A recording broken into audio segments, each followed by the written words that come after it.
We, of course, have Icebreaker Festival coming up this Saturday. And I'm also now joined by two very lovely people who I think are equally excited for Icebreaker Festival. I've got Jake and Jack with me from Beatroot. How are you both? Yeah, not bad. Thanks, yourself. Nope. No. Yeah, really good, thanks. How are you, Lana? Yeah, I'm good. I'm really good. I'm looking forward to Saturday, of course. And you guys are part of, you describe yourselves as a 9-piece dirty funk monstrosity, which, I mean, I love that one-liner that you guys have. But for any listeners who maybe haven't heard of you before, can you give them a little bit more insight into who Beatroot is? I always like to think the easy way to describe us is not as fun, but we're like a rock band with horns. I would say we haven't got a singer. I think the horns do that job. We've got 5 of them, and they're very loud. But then we're as a rhythm section, we're equally as loud. So yeah, I think we have quite a rock background, particularly myself, the drummer Aaron, and Mike, our bass player. That really comes through on the. What would you say, Jake? Have you got anything else that you would add? Yeah, I think that's a good summation. I think the horn section, the five guys, they pack such an intense sound. It's a lot like when you hear a big band, like when you're hearing one of those jazz groups with like 30 horn players. I mean, they manage to sound like such a dense texture. It's really cool. There's a lot of improv, like sort of jazzy stuff going on, and it's funky. But yeah, rock is a big element of it. So there's a lot of sort of head nodding and banging. Yeah, definitely a bit of quite a lot. Sorry, Jake. Definitely, like you said, a lot of jazz influence as well in there. To be fair, we definitely have. Yeah, mainly rock. Yeah. Did you know that was going to become the sound of Beatroot when you like started out? Was it with funk at the front and kind of jazz and rock came in later down the line? How did that sound sort of come about? So originally, I mean, Jake, I've been in the band since the start. Jake joined us about three and a half years ago. So I'm the guitarist, but I originally actually started off as the bass player in the band because the original intention was to try and replicate sort of more like bands like Brass Band, Hypnotic, and guys like which are sort of New Orleans styled, modern New Orleans sort of marching style bands. And basically, I got in the band as a bass player because nobody had a sousaphone. So they thought we needed a bass guitar. But what the idea was is we'd rather than having like sort of marching percussion, you would have like we had a real drum kit. Again, because nobody had marching percussion, easy accessible. So, and it sort of grew from that. And I've always been a guitarist, so I sort of managed to work my way to convince the guys to get a guitarist involved, and then get a bass player involved, so I could move on to guitar. And we've always had, and I think just because of the background of people we know, is that rock feels naturally come about. And when we've had people play with us that don't have that rock background, it never feels quite right, I'd say. Like when we've had people that are great, we've had some really good drummers and bass players played with us over the years, but when they don't have that gritty feel to it, it just doesn't sound like us. And so it sort of evolved over that, really. I love that. I mean, Jake, what was kind of your background and then coming into the band? How did that story go? There was another keyboard player. He ended up moving off to Spain. I don't know. That was a sort of funny moment. So there was a bit of a void going on. I knew Jack through the University of Chichester. A lot of the guys in the band are actually all alumni there. But they're all a bit older than I am. I joined a bit later. So, a sort of vacancy popped up. And it seemed like the band was really resurging, actually, because I think they'd had a bit of a quiet period. And sort of relaunching, moving away from as many covers and getting a lot more original tunes in. So it felt like quite a fresh opportunity for me and for them when I joined. I think it felt like I joined at the right time. There was a lot of new energy going on. So I like to think I brought my bit in. I'm doing the organ and keys, which is good fun. It was a lot of fun for me actually because I've done a lot of jazz stuff, but primarily I never played organ. It's something I've very much grown to do, and it's really really good fun. It feels quite natural now. Yeah, was it that? So Jack mentioned previously that there is a little bit of jazz in Beatroot sound. Is that what kind of appealed to you, Jake, as you've got a bit of a history with jazz? Yeah, I'd say so. But I've always loved funky, rock music. Just anything that gets you dancing. I mean, jazz. You come to expect hearing loads and loads of chords. We don't necessarily do that. I think that's a big part of the funk that we draw upon, is that we might just sit on one thing for a good few minutes and just really feel that out. And it's nice just to see where you can take it. I do like to think I bring a bit of an outside edge though, from the jazz side. It's always nice to push it a little further, get a bit saucier with everything. So yeah. Nice. And so obviously you've mentioned already that you are a instrumental band. So for people who are obviously more familiar with like singer-songwriter kind of style music, what differences, other than the fact that there are no lyrics, will people pick up on if they come see you?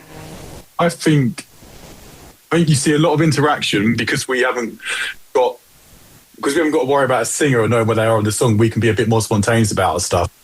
I think the other thing is the fact because I think people, when they hear instrumental or when there's no singer, they almost like, oh, that's a bit weird. But it means I think that means the music is so like inviting for people, because like you're not sat there thinking, I don't know this song. You're thinking, oh, this is cool. I want to dance and move along with it, because there's no boundary to it, if you see what I mean. It's just like you can just hear it and enjoy it, as opposed to sort of trying to understand it, hear what the lyrics are on about and all that sort of stuff. Not that I'm dismissing people with music with lyrics. You can still understand that and enjoy that on initial listen. But I think it just takes away that one layer, and it just makes us a little bit, can be quite close to the audience and just draw people in like that. Yeah, it almost takes away this layer of like songs can have so much meaning. And that's a really wonderful thing about vocal music, is that it can tell a story, and it can often be very literal or poetic. Being completely instrumental, it's just vibes, and good tunes that you can sing along to and maybe get stuck in your head. I definitely have that. So that there's a lot of melody going on, but it's not necessarily like, oh, this is the sad one or anything like that. It's just everything's a bit fresh and new. Yeah, a lot of our songs are just ideas that one of us would have a cool idea for a riff and might send it to someone else, and it might develop off. So a lot of it, like Jake says, it's just a cool idea that we had that developed into a tune, as opposed to like necessarily like feeling something, and then writing something from how you're feeling. It's kind of most of the time more just like a cool idea that's developed.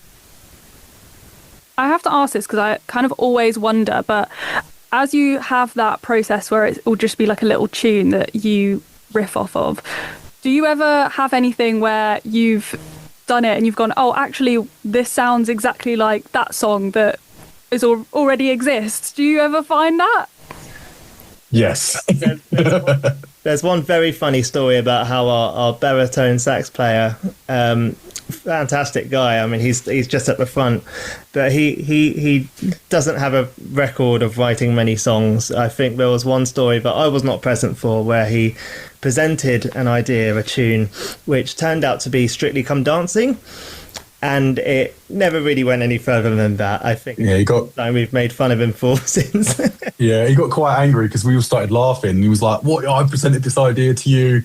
This takes courage to do," and you're all just laughing. It's like, yes, because the Strictly Come Dancing theme, mate. Like he just ripped it off. And he claims never to have watched it, but I don't know.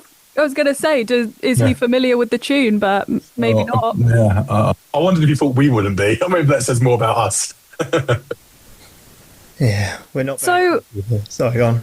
I feel like I might know what the answer is already to this question, but I'm going to ask it anyway. What is it that you want to achieve when you go out there to perform or you're putting together music, what is that kind of goal that you have? It's a really tough thought in a way, because like it's part of me wants to write stuff that that people are going to enjoy, right? I want people to come away from our gigs and have a really good time, or listen to our music and really enjoy it and want to listen to it again. Because I think it's the best feeling as a musician is like having created part of the music, not just necessarily playing a cover, but having created part of the music that people will then enjoy. And it's a really really incredible feeling. But at the same time, you want to be true to what you're writing. Do you know what I mean? So like, and this is the same thing when we talk about soloing. And I think this is where it kind of brings in a little bit into our, we're not unique, but like maybe not like some other punk bands or whatever. Like it's when we do solo, can go a little bit more out there. So that's our sort of, as musicians, sort of presenting ourselves a little bit more. And so it's a real balancing act of trying to sort of write stuff that people are going to enjoy and like, hopefully, and sort of then being a bit true to what you want to do. Because just because there isn't no lyrics, I suppose this contradicts slightly what I was saying earlier, but just because there's no lyrics doesn't necessarily mean that there's no sort of internal thought or music anything behind it. Anything different for you, Jake? Yeah, it's just, I think, one of the best feelings whenever we're playing original music with no singer, and that's a hard thing for people to connect with sometimes. But I think when we're really in the zone and we're doing our thing and we're doing something entirely what feels really new and fresh, to see like a whole crowd up there cheering and dancing, it always inspires me. I think that's what always gets me feeling the best and playing the best as well. And it's it's just such a great vibe when everyone's there and watching, and we can get people to listen. That's the best thing. Yeah, every time I've seen you guys live, there's always people at the front dancing, and I think that's what's great about Beatroot's sound. And like you say, even without lyrics, people still connect to the music. They create whatever stories, I suppose, or connections that they can see in it themselves. And obviously Beatroot being instrumental does allow for that freestyle element, as you sort of hinted at, Jack. How do you approach that in rehearsals if you're going to incorporate a freestyle section? So when we do, it's a bit weird. So if we're doing we don't ever do stuff like sort of like group improvisation. That's not really what we do. It's more like, here's a song, and like people would you have a rock song and there's a guitar solo in it. It's the same sort of vibe.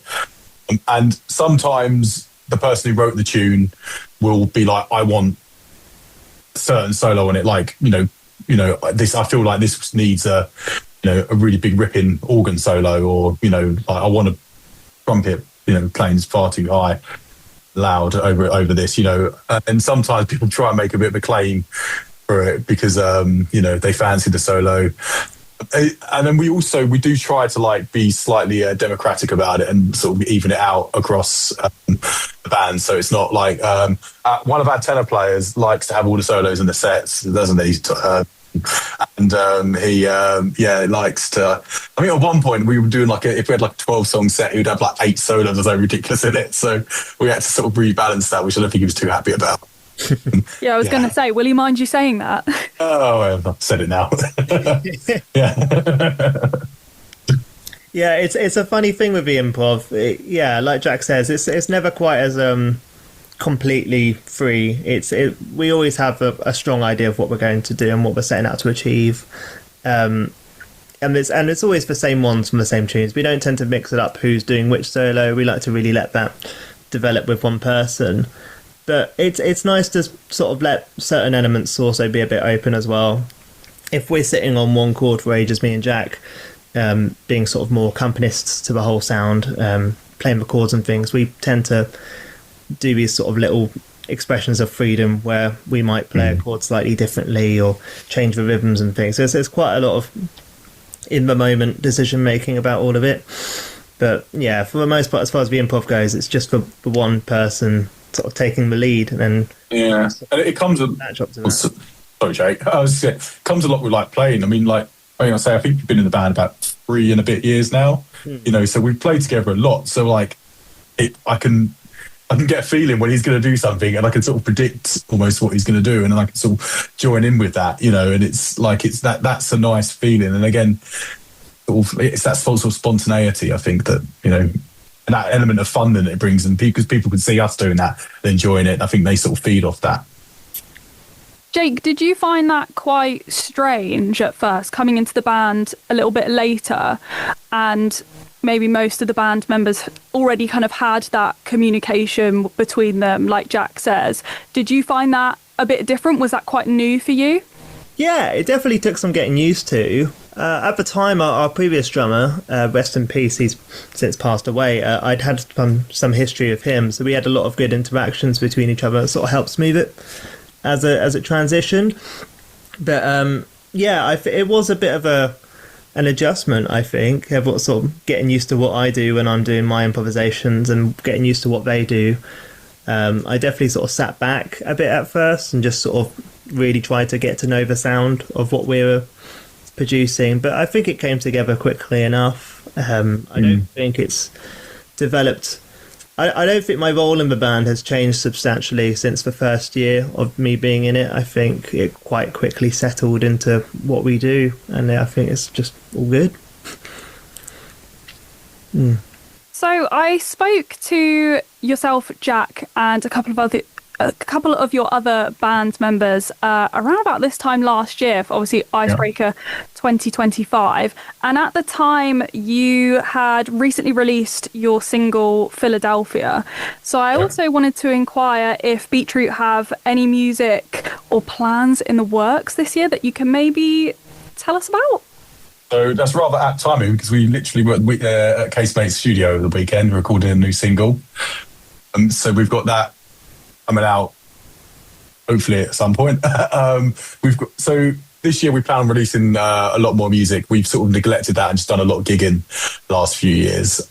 So we're hopefully going to have 2 or 3 singles and potentially an EP coming out towards the end of the year as well. Exciting. A bit of fun, that one. But yeah, so hopefully that's what we'll have coming out. And we've also got, again, hopefully coming out relatively soon, actually, we've got a live EP from when we played at Isle of Wight, I think, yeah, Jake? Yeah, Isle of Wight, Isle of Wight Festival last year. And we've got a live EP coming out of that soon, which will be good fun to get out. Because, again, I think live is our element. Like, it's like we're so energetic. So I'm really excited to hear, well, I've heard it, obviously.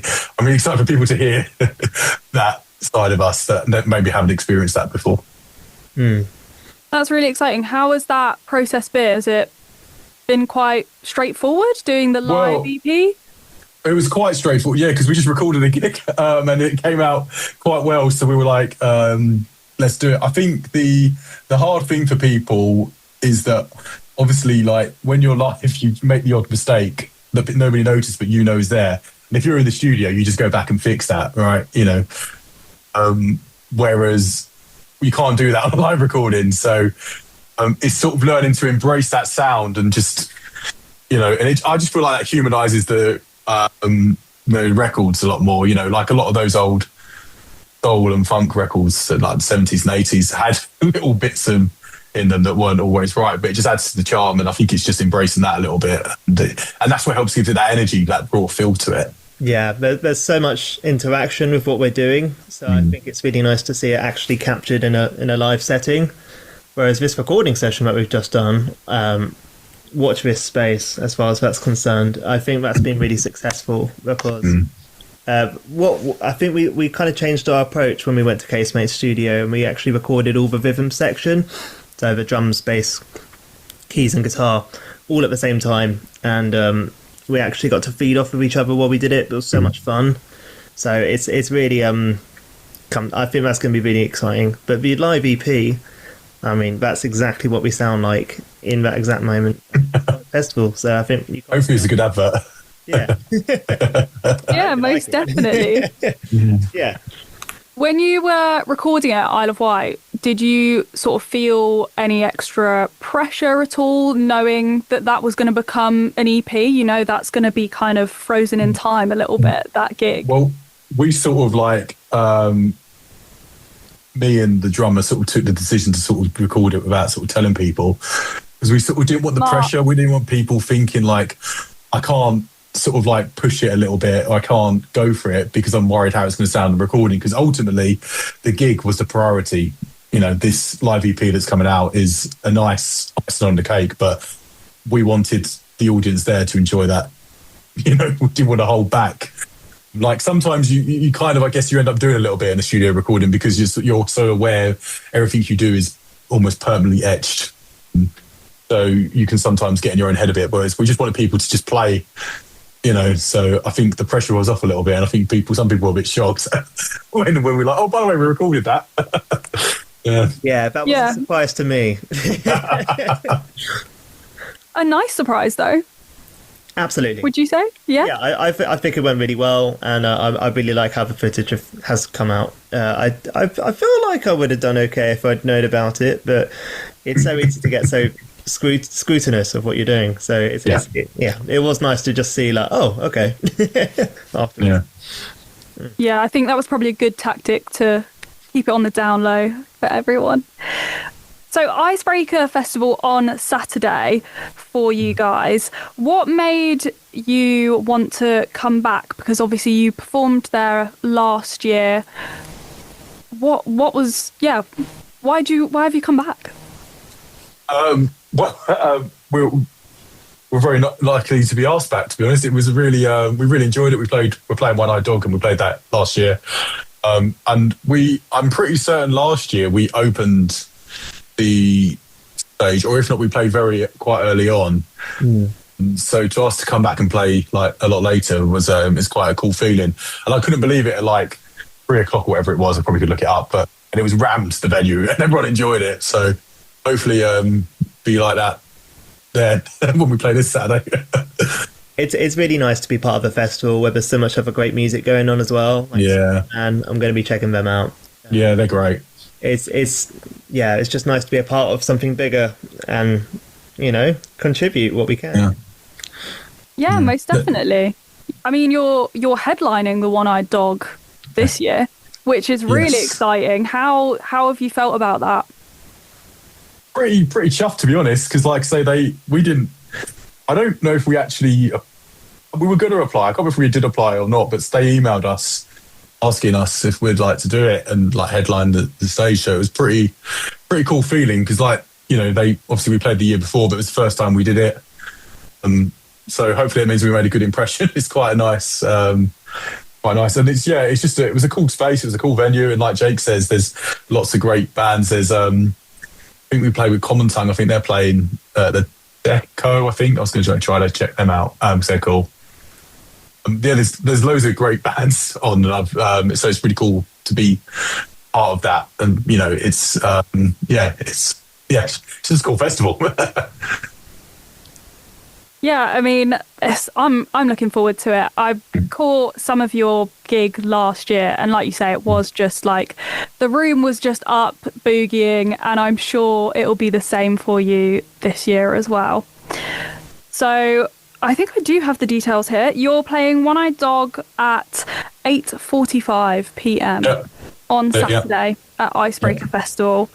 Well, I want to thank you both so much for having a chat with me about it, and obviously wish you all the best. Have you got any more rehearsals, or are you all set now? No, I think we burnt out a bit rehearsing for this recording session, so we're having the week off. And then, get back at it Saturday for the gig, which will be good fun. Yeah, brilliant. I'm really excited.